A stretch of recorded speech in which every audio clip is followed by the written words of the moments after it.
আমাদের জীবনে কখন কি হয় সেটা তো বলা মুশকিল, তাই না? আর ঠিক এজন্যেই একটা আর্থিক সেফটি নেট মানে একটা এমার্জেন্সি ফান্ড থাকাটা কিন্তু খুবই দরকারি। তো চলুন আজ আমরা এই সুরক্ষা জালটা বানানোর প্রথম কয়েকটা স্টেপ নিয়ে কথা বলি। আচ্ছা, একবার ভেবে দেখুন তো, জীবনে যদি হঠাৎ করে এমন কোনো পরিস্থিতি আসে যখন টাকার খুব দরকার, তখন কি হতে পারে? এই প্রশ্নটা দিয়েই কিন্তু আমাদের আজকের আলোচনাটা শুরু হচ্ছে। একটা উদাহরণ দিই, ধরুন হঠাৎ করে চাকরিটা চলে গেল, আয়ের রাস্তাটা যখন বন্ধ হয়ে যায়, তখন শুধু যে প্রতিদিনের খরচ চালানো মুশকিল হয়ে পড়ে তাই না, এটা কিন্তু মনের উপর একটা বিরাট চাপ ফেলে।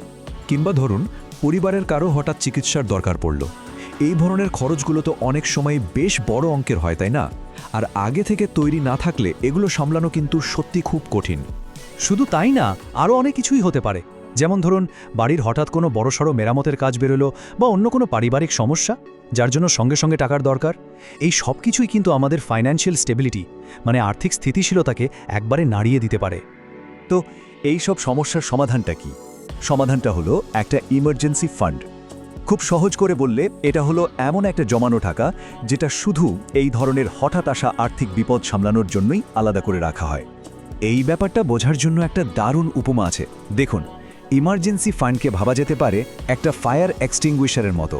আমরা সবাই তো আশা করি যে এটা যেন কোনোদিনও ব্যবহার করতে না হয়, কিন্তু যদি দরকার পড়েই যায় তাহলে কিন্তু এটা অনেক বড় একটা বিপদ থেকে বাঁচিয়ে দেয়। বেশ, তাহলে প্রশ্নটা হলো এই সেফটি নেট বা সুরক্ষা জালটা ঠিক কতটা বড় হওয়া উচিত, মানে কত টাকা জমাতে হবে? এর কি কোনো ধরাবাঁধা নিয়ম আছে? চলুন এটাই এখন জেনে নেওয়া যাক। ফাইন্যান্সিয়াল এক্সপার্টরা মানে আর্থিক বিশেষজ্ঞরা সাধারণত বলেন যে অন্তত ৩ থেকে ৬ মাসের জরুরি খরচ চালিয়ে নেওয়ার মতো টাকা জমাতে। এখন প্রশ্ন হলো, কেন ৩ থেকে ৬ মাস? কারণটা বেশ সহজ। ধরুন চাকরি চলে গেল, একটা নতুন চাকরি খুঁজতে বা কোনো বড় বিপদ সামলে গুছিয়ে উঠতে অ্যাভারেজে এই সময়টা কিন্তু লেগেই যায়। চলুন একটা সহজ উদাহরণ দিয়ে ব্যাপারটা বুঝি। ধরুন একটা পরিবারের প্রতি মাসের সবচেয়ে জরুরি খরচগুলো মিলিয়ে হয় ৩০,০০০ টাকা। তাহলে দেখুন হিসেবটা একদম পরিষ্কার।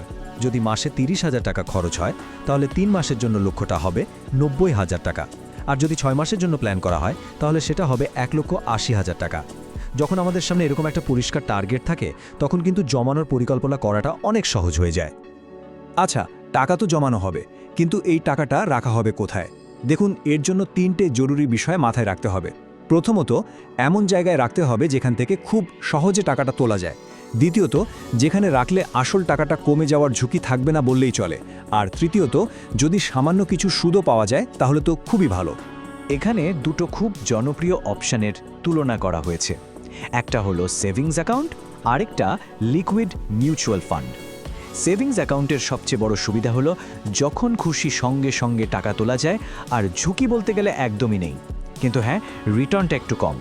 অন্যদিকে লিকুইড মিউচুয়াল ফান্ড থেকে টাকা তুলতে ১-২ দিন সময় লাগে, ঝুঁকি সামান্য বেশি, তবে রিটার্নটাও সাধারণত সেভিংস অ্যাকাউন্টের থেকে বেশ খানিকটা ভালো হওয়ার সম্ভাবনা থাকে। এই ইমার্জেন্সি ফান্ড তৈরি করার সময় অনেকেই কয়েকটা সাধারণ ভুল করে ফেলেন, আর এই ভুলগুলোর জন্য পুরো উদ্দেশ্যটাই কিন্তু মাটি হয়ে যেতে পারে। তো চলুন দেখে নিই যে ৩টে সবচেয়ে কমন ভুল আমাদের এড়িয়ে চলতে হবে।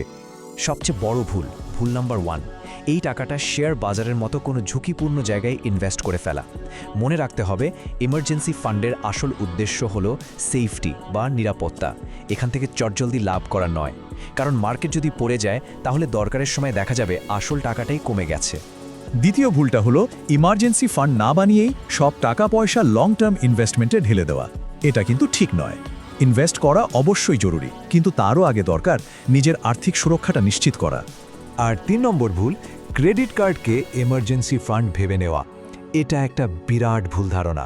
ক্রেডিট কার্ড আসলে একটা লোন, একটা ধার, যেটা পরে সুদ সমেত শোধ করতে হয়। এটা কোনোভাবেই নিজের জমানো টাকার বিকল্প হতে পারে না। তাহলে প্রশ্ন হলো, শুরুটা করা যাবে কিভাবে? এখানে দেখুন 4টে খুব সহজ স্টেপ দেওয়া আছে। ১ নম্বর, নিজের ৩ থেকে ৬ মাসের খরচের টার্গেটটা ঠিক করে নিন। ২ নম্বর, শুধু এই ফান্ডটার জন্যই একটা আলাদা সেভিংস অ্যাকাউন্ট খুলুন। ৩ নম্বর, প্রতি মাসে অটোমেটিক্যালি টাকা ট্রান্সফার করার ব্যবস্থা করুন, অ্যামাউন্টটা ছোট হলেও ক্ষতি নেই। আর ৪ নম্বর, যতক্ষণ না টার্গেট পুরো হচ্ছে এই প্রসেসটা চালিয়ে যান, মানে ধারাবাহিকতা বজায় রাখুন। সুতরাং সব শেষে এটাই বলার যে একটা ইমার্জেন্সি ফান্ড মানে কিন্তু শুধু কিছু জমানো টাকা নয়, এর আসল মূল্যটা হলো মানসিক শান্তি। এটা আপনাকে যে কোনো বিপদ সামলানোর স্বাধীনতা দেয় আর আপনার ভবিষ্যতের বড় বড় আর্থিক স্বপ্নগুলোকেও সুরক্ষিত রাখে। তাহলে দিনের শেষে প্রশ্ন কিন্তু একটাই, নিজের আর্থিক ভবিষ্যৎ সুরক্ষিত করার দিকে এগোতে আজই প্রথম কোন ছোট স্টেপটা নেওয়া যেতে পারে? একটু ভাবলেই দেখবেন উত্তরটা কিন্তু আমাদের নিজেদের কাছেই আছে।